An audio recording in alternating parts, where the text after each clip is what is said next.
What up, guys? Jordan Sather reporting for duty, Friday, December 7th, and let's get into the last couple days of news. So first, I want to talk about some of the weird stuff we saw go on at George H.W. Bush's funeral the other day. So first, let's look at George W. Bush handing off a little something to Michelle Obama here. So I'm going to play this video, and you can see there he is greeting everybody, shaking hands, shaking Barack's hand. Then he gets to Michelle Obama, and look at him pass off a little something right into her hand. She slyly takes it, tries to hide it behind her program, and all the cameras there catching everything that went on. You know, in the media, this actually happened, mind you, a couple months ago at John McCain's funeral. Same thing, George W. Bush trying to slide a little something to Michelle Obama. Media then was trying to call it a piece of candy, but they already used that lame cover story, so now they can only call it an item. George W. Bush handing an item to Michelle Obama. But what was it? You know, was it some sort of message? Was it a USB drive with maybe some information on it? You know, with all these bad actors, all their stuff is tapped these days. The NSA has it all. And not only that, but I'm sure many of the communication systems they were using before compromised. So they literally have to resort to handwritten notes and USB drives to share information these days. And with all of them together at H.W. Bush's funeral, you know, that's a spot where they had to do it. So who knows what was on that message, USB drive, whatever it was. But this wasn't the weirdest thing that went on. Let's take a look at some other stuff. So let's get into Hillary Clinton. Hillary Clinton finding what looks to be a secret message in her funeral program. She opens it, picks it up. What is this? Oh, a little envelope, a little something in there. Wow. And actually, she wasn't the only one that people noticed with a secret message in her funeral program. I believe Joe Biden, same thing. Cameras caught him opening up his proceedings and then some message sliding out that he picked up and read. So, again, you know, these guys, all their comm system are compromised, so they have to resort to messages and forums like this to talk to each other. Who knows what Biden and Hillary were getting. But the weirdest thing that happened, let's take a look at Jeb Bush's face. So I'm going to bring this video up here, and you can see he's all happy. And then what? Laura Bush shows him something that, wow, looks to worry him. I'm going to let this replay because it's good. Laura Bush, you can see her face there is just disgusted. She is like, ugh. And then Jeb Bush, oh my God, what is that? This is really weird, really, really weird. A lot of theories floating around out there about what went on at this. I'm going to reference Brendan Dilley's Twitter here because he tweeted this. This was a theory from 8chan, and this one goes into really trying to deduce what the heck all this body language and all these expressions were. And someone noticed that it was actually looked to be a Secret Service agent that slipped Laura Bush that note. And then shock of what she is seeing right there. I'm going to link this tweet down below. You can go check it out and take a look at this little infographic that somebody put together. But it's really weird. You know, Jeb Bush with the shock, Laura Bush looking disgusted, even George H.W. Bush, you know, they're looking over at him. He puts his head down in shame. Really weird. Really, really weird. I believe Brendan Dilley, from one of his sources, he was alleging that what they were looking at, what Jeb Bush was looking at, was a closed caption television, CCTV photograph of one of their homes or something being raided of theirs. Could have been. Again, I'm not sold on any particular theory. Sounds legit to me, though. I mean, what a better place for them to be served with something like that, or maybe served with a notice or some sort of legal document or indictment there. Again, very intriguing, but nonetheless, all the body language, all the expressions of theirs definitely show that something went on. Something went on. All right, let's go into talking about Q.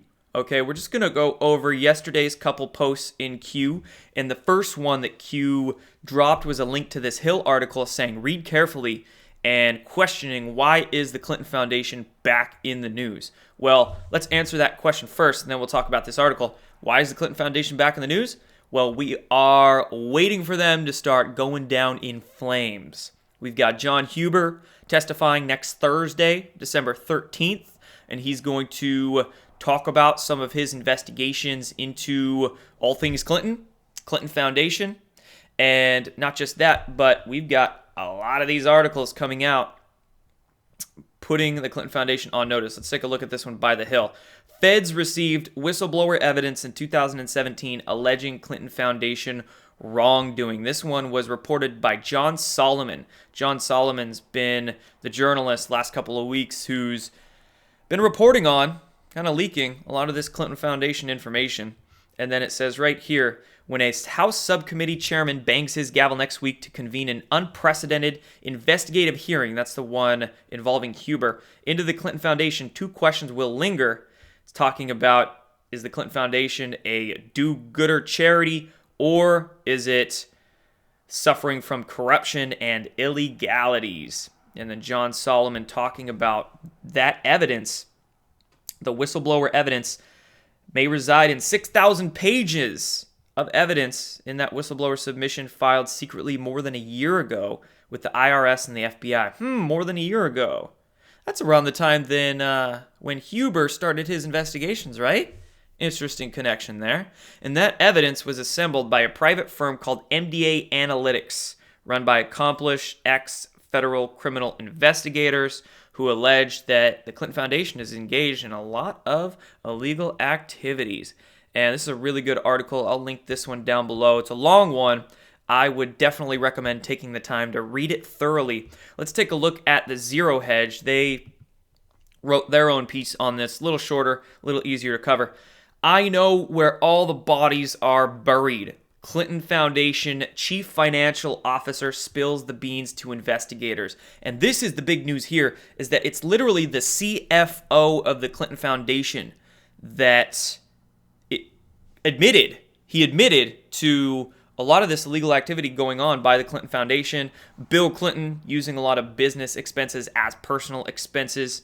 A lot of conflicts of interest going on. And that CFO of the Clinton Foundation, he thought he was meeting an old professional acquaintance to discuss business matters, but little did he realize they were actually investigators for MDA Analytics that he spilled the beans to, whether it was purposefully, accidentally, I don't know. But nonetheless, all this stuff coming out right now because Huber is testifying next week. So that's exactly why the Clinton Foundation is in the news. And what we're going to start seeing, this is the way I'm looking at it, what we're going to start seeing first is the, quote, easier stuff begin to be revealed. You know, tax evasion, money laundering, conflicts of business interests, things like that. That's what's going to begin ticking down the Clinton Foundation. And as people, as the mass public, become more aware to the corrupt nature of that Clinton Foundation, that's going to pave the way for the deeper, darker things to come out regarding the Clinton Foundation, you know?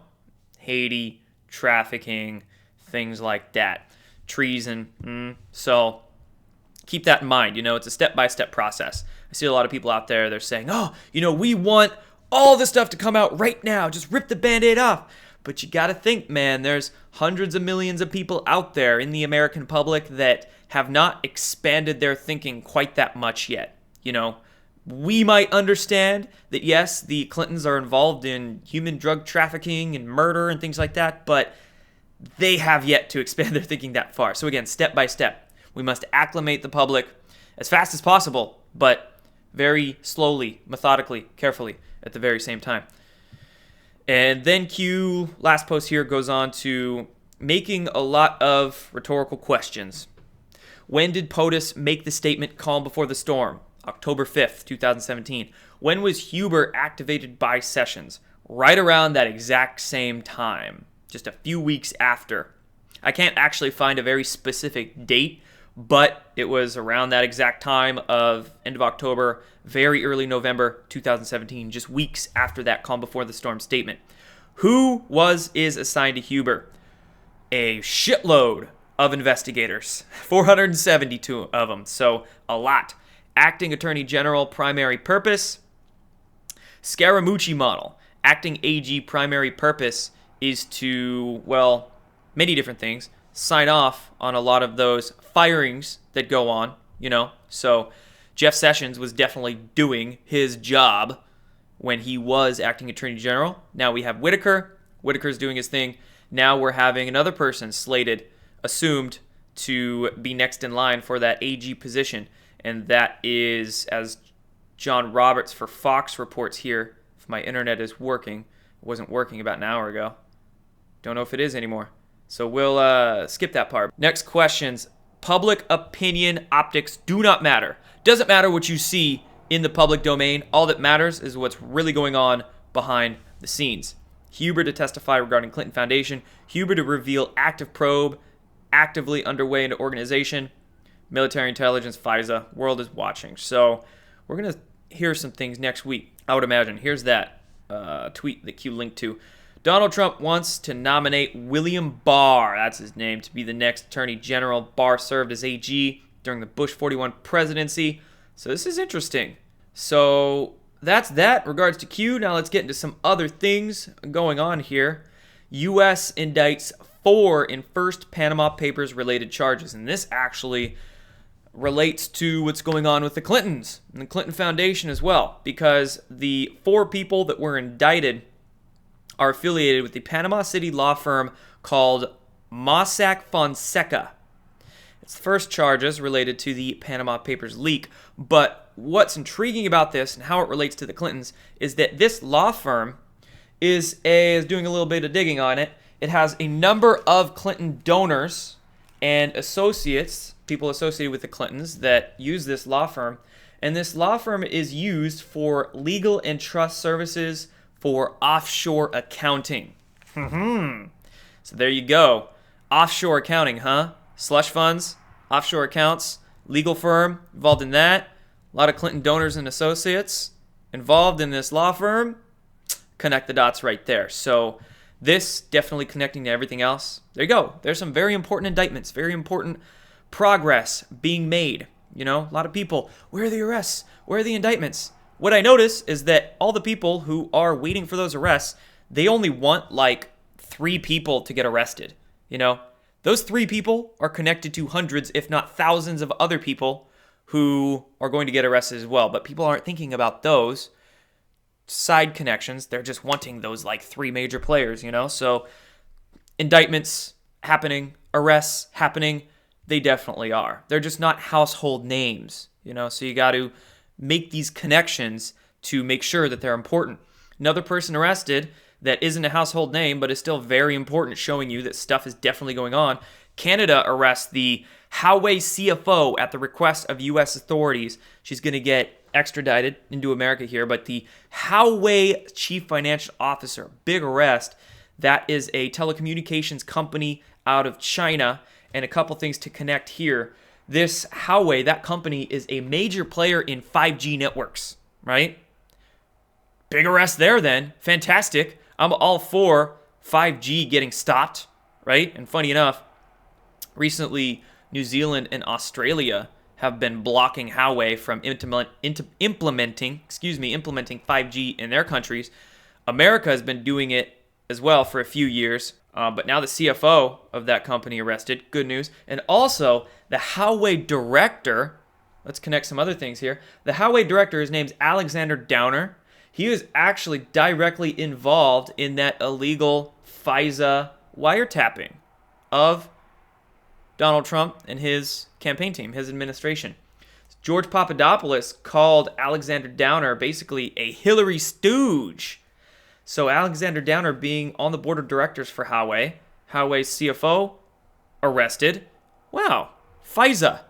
You mentioned FISA, right? FISA coming soon. So we have arrests going on right here that are just a couple degrees away from those FISA arrests. You know, things going on. We're tracking it real time. And that's also good news that 5G company. Couple last things here to cover. Bombshell, evidence of 9/11 controlled demolition to go before a special grand jury. Big news here. Monumental step forward in the pursuit of 9/11 truth. A U.S. attorney has agreed to comply with federal law requiring submission to a special grand jury of evidence that explosives were used to bring down the World Trade Centers. So this is huge. And I'm going to link this down below. You can read a little bit more into it.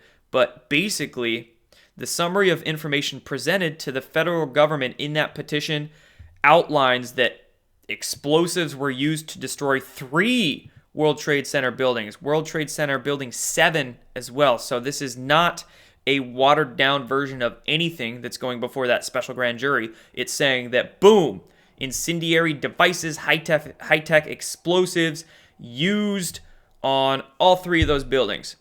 Big news here. Big news. Definitely be looking more into that and tracking it. And then last thing here is outing of more Catholic sex abuse in this country. So right here, 29 priests and deacons in Mobile, Alabama, the archdiocese there, accused of child sex abuse. So this list coming out on Thursday, yesterday, talking about sexual misconduct with children since the 1950s in the Catholic archdiocese there. And not only that, but in LA, the LA archdiocese revealing a list of 64 clergy accused of abusing children. So just in recent months, we had Pennsylvania, the Catholic Church there getting outed. Texas, just in the last week, we had the archdiocese in Houston raided. Remember, covered that in a recent video. And the Montgomery County DA there said that they were even searching secret archives in that archdiocese. And, whew, that's interesting.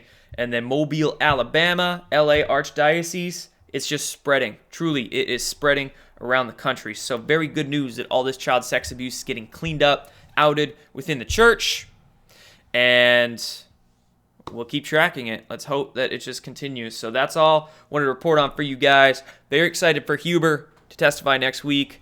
And lots of huge stuff going on. That 5G company, CFO arrested, 9/11 report coming out, moving to a special grand jury there, and then more Catholic sex abuse being outed. Thanks for watching, guys. Thanks for your support. Take care.